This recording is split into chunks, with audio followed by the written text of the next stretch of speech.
Hello students, आज हम पढ़ने वाले हैं एसिड बेसिस एंड सॉल्ट्स को। एसिड बेसिस एंड सॉल्ट्स को पढ़ने से पहले मैं आपको एक जनरल ओवरव्यू देने वाला हूं, क्योंकि ये चैप्टर आपका प्रीवियस क्लासेस में भी इंट्रोड्यूस हुआ था। तो आज हम मेनली जो पढ़ेंगे वो एसिड्स के बारे में पढ़ेंगे, लेकिन पहले उस ओवरव्यू को देख लेते हैं। अगर हमारे पास कोई भी केमिकल सब्सटेंस है, तो मैं उसका नेचर कैसे डिफाइन कर सकता हूँ, उसके टेस्ट के बेसिस पे डिफाइन कर सकता हूँ, और मैं उसे बता सकता हूँ या तो वो एसिड होगा, या तो वो बेस होगा, या फिर वो सॉल्ट होगा। तो ठीक है सर, आपने बोल दिया है वो एसिड होगा, बेस होगा, सॉल्ट होगा, but what really are acid, what really are bases, और ये सॉल्ट क्या है? तो इसी को हम इस लेक्चर में अच्छे से समझेंगे। तो सबसे पहले जो हम समझने वाले हैं वो है एसिड्स को। हम प्रीवियस क्लासेस में भी एसिड्स के बारे में पढ़ के आए हैं, और एसिड की हमें एक बेसिक डेफिनेशन ये थी कि एसिड एक लैटिन वर्ड से आता है जिसका मतलब होता है सार। सार क्या होता है? टेस्ट। और सार टेस्ट को हिंदी में हम क्या बोलते हैं? खट्टा होना।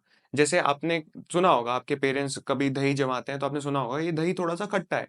इसका मतलब क्या होता है कि उसका जो नेचर है, दही खट्टा क्यों है? क्योंकि वो एसिड को कंटेन करता है। ऐसे ही हमने बोला होगा कि संतरे हो गए, ऑरेंजेस जिन्हें हम बोलते हैं, टैमरिंड जिन्हें हम इमली बोलते हैं, इनका भी टेस्ट कैसा होता है? सार होता है, खट्टा होता है। तो एसिड की ये जनरल डेफिनेशन ही ये है कि एसिड्स आर सार इन टेस्ट। और उनका नेचर कैसा होता है? वो बहुत ही कोरोसिव होते हैं नेचर में। तो हम इसी को अंडरस्टूड करेंगे अच्छे से, और क्लासिफाई करेंगे एसिड्स को उनके सोर्स के बेसिस पे, उनकी बेसिसिटी के बेसिस पे, उनकी स्ट्रेंथ के बेसिस पे, और उनकी कंसंट्रेशन के बेसिस पे। तो आओ इसको अच्छे से अंडरस्टूड करते हैं। तो सबसे पहले मैं एसिड को क्लासिफाई करूंगा उनके सोर्स के बेसिस पे। जब मैं सोर्स के बेसिस पे एसिड्स को क्लासिफाई करूंगा, तो मेरे पास एसिड्स दो तरीके के हो सकते हैं। या तो वो होगा मिनरल एसिड, जिन्हें हम इनऑर्गेनिक एसिड भी बोलते हैं, या फिर ऑर्गेनिक एसिड्स। मिनरल एसिड्स हमारे जैसे हो गए hydrochloric acid, hydrofluoric acid, hydrobromic acid, hydro iodic acid. ठीक है, ये हमारे एसिड कैसे हैं? Nitric acid.